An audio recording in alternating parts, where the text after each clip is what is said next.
Okay, so it is a freezing cold morning here in the UK and I am testing the new Avata firmware update. Now, whilst there's been a huge amount of noise in this firmware with regards to the remote ID, there has also been a little bit of a fix snuck in that has gone mostly under the radar, and that is to resolve the issue that I'd seen with the aircraft basically falling out of the sky in manual mode. Now, when I use the word fix, I use that word rather loosely because it looks like DJI have put a bit of a band-aid on it, and what I'm going to do today is test it and see what is actually going on, what they've done, and then at the end share with you my thoughts. Now, as I mentioned, it is absolutely freezing and there is quite a lot of moisture about, so ideally I want to try and keep it out of the dirt if I can, but we're going to have to see how it all pans out. So what we're going to do is we're going to take off in sport mode, just get ourselves up out of the way, and I'm just going to get over to the field a little bit. Now, before I really push it, I'm just going to just gently fly around. These batteries have been in the car overnight and they are absolutely freezing. In fact, I was expecting them to whinge at me about the cold temperature. Obviously, it's never a good idea to fly DJI batteries or any LiPo actually when they're this cold. You know, the cold temperature just sucks the life out of them. So what we're going to do first of all is are we in sport? No, we're not in sport. Let's get into sport. We're just going to tootle around just so the packs warm up before I put too much pressure on them. And I'm going to just do that in sport mode just in case something happens. Right, let's get it into manual a minute. I didn't take off in manual on purpose, so come on, get in there. Now, interestingly, you can now see on my goggles display, battery level low, throttle output limited warning. This, I think, is to do with the temperature. I think the pack is sagging quite heavily. Now, I got this on my first flight as well, but it did go after a little bit of moving around. So again, there you go, you can see that it's gone there. I did notice flying it earlier that it was really limited on the throttle, you know. There's not a lot there. Okay, so let's start doing this again. So what we're going to do is come around. I can see there's a walker over there. So I'm going to put some height. I don't want to risk this too low today. And then we're going to sharp chuck in. Oh, there you go. First attempt, and you can see that it's tipped over, but it's then kicked it into normal mode. And I'm now back in normal flying mode. So again, I'm going to drop back, drop it into manual. And again, all I did there was just a coordinated yaw. So let's just do it again. Actually, I didn't really have much pace on that one. Let's do it there. Oh, no. Let's just get a bit more speed up. Really is struggling. Oh there. Oh, whoa, what is going on? I have lost control. No, I haven't. The camera jolted. Right, what is going on? What was okay? Right, let's get down. What? Right. Okay. What mode are we in? We're in sport. So let's switch to normal. That was weird. That was very weird. Okay. Let's get the drone in and let's just take a look at what's happened there a sec. Okay, so no damage. Gimbal seems fine. It's okay, look, it's covered in water because it's really wet out here today. But okay, no real damage. But that was weird. It was like the gimbal completely lost its way. What I'm going to do is reboot the aircraft and then we'll do another flight. What we're going to do is just get into sport. Right, I'm just going to get into manual. Come on. Let's just take it for a quick wander around just to check it feels okay. After that strange event.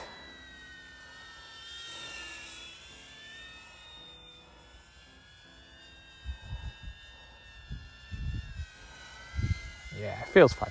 Okay. So let's get a bit more height and let's try it with a bit more height, with a bit more safety. I don't really want to plow it here. Oh.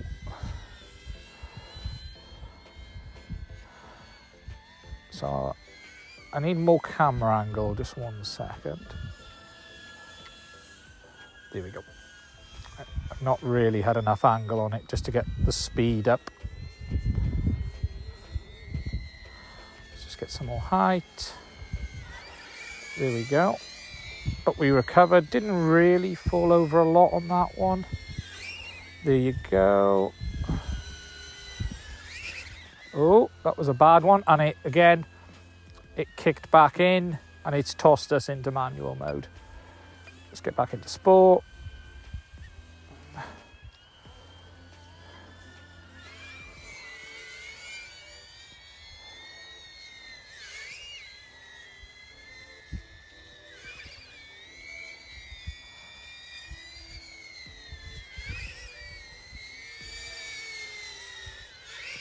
Oh, there it went again. Okay, overall, I don't think they fixed anything. What they've just added is that nannying. Now, I'm not pushing it there a sec. Let's just do it again over here. That way. There we go. And again, you can see it kick in. So what they've done is added that nannying capability. The overall issue pretty much still remains the same. So really, I think from my point of view, I don't think it's fixed, but I also don't think what they've done is going to cause people any problems, but I also don't think it's really going to have an impact. As you've seen already, you can still crash with it, you can still have issues with it, and as a result of that, you're still going to need to be careful. Now, just to explain exactly what DJI say they have done in the firmware, it's in version 01.02.0000, and they say that they have added the ability to detect abnormal altitude and brake automatically when the aircraft turns sharply at high speed with an altitude of more than 5 meters in manual mode. And as you have seen in today's video, basically there are times where it detected a problem and tossed the aircraft back into normal mode and then leveled itself back up. Okay, now just to expand on what I said at the end of the video there. Now, before I do that, I just want to say if you hear any noise, it's because the 3D printer is going off in the background. Please accept my apologies. There's some stuff I need to get finished, but also try and get this video done as well. Now, as you've seen, DJI haven't really fixed the behavior on the Avata. They've pretty much stuck a band-aid on it, and that band-aid is if it feels something is wrong, it will toss it back into the DJI normal modes. So it will jump out of acro into normal mode and try to level itself up. The problem with this is it isn't doing it all of the time. As you saw in the crash I had, it actually completely flipped over again. It caught the ground and then it went into this really strange behavior. What I actually think happened, having looked back at the logs, was it flipped over, it lost GPS, it lost position hold, it then leveled up and went up to a certain amount of height, but it didn't give me back control of the aircraft for about 2 or 3 seconds, and then finally the gimbal had stayed in a strange position, and then I was able to sort of get sorted and get it back down. The worry is with this is what DJI have done isn't a complete fix. Therefore, it could lead people into a false sense of security. The very basics are the Avata still has that potential to flip over, as you have seen. There is no guarantee DJI's sort of band-aid is going to protect you, and as a result of that, nothing here has really changed. You still need to be aware of it and take it into account if you're going to be doing any sharp yaws. Now, the last time I put a video out on this, a load of people wrote on the comment section saying, well, you shouldn't fly like that anyway, that's not what it's designed for. Just to be clear, what I'm showing you is the extreme case that causes it. What I have seen is perfectly normal, acceptable footage where the person has done this sort of swing yaw to come around and it has flipped over. Yes, there will always be washout in whoops. However, this isn't just that. It is that complete roll flip over behavior and then the aftermath of it losing control or whatever it then tends to do. The first time I had it, it nose dived into the ground as I showed in that first video, rolled for 5 seconds and then threw the battery. Today, it caught the ground, it able to recover, but then it went into this weird ignoring me mode, seemed to lose GPS, lose VPS, the flight controller got very confused, and then after a few seconds it leveled up. But the real worry is what would happen in that time period if you weren't in somewhere with plenty of space. Overall, it's nice what DJI have done, but it doesn't fix the issue and it shouldn't be relied upon, and the overall behaviour on the Avata is exactly the same. Now, just to quickly show you my aircraft after the crash, again, no major damage. It's a bit dirty, it needs another cleanup after being in the grass, but I have to say, I have smashed this aircraft into the ground several times in the testing of this behaviour, and it has survived. The first big crash was particularly bad, where it threw the battery in the end, but that was because it completely flipped over, smashed itself into the ground, and went into this spiral.